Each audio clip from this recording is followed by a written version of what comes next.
with my two ladies helping me to clean and arrange my items here in my mini store. Ayun yung mga dinakis ko.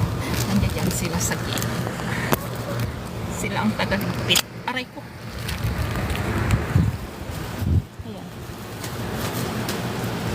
Ayan. Diyan sila nakatoka.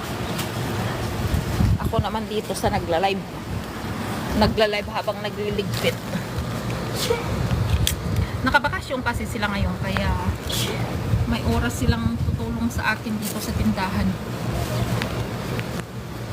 Anong coord sis? Vietnam? Or ano? May mga coords akong ganito oh.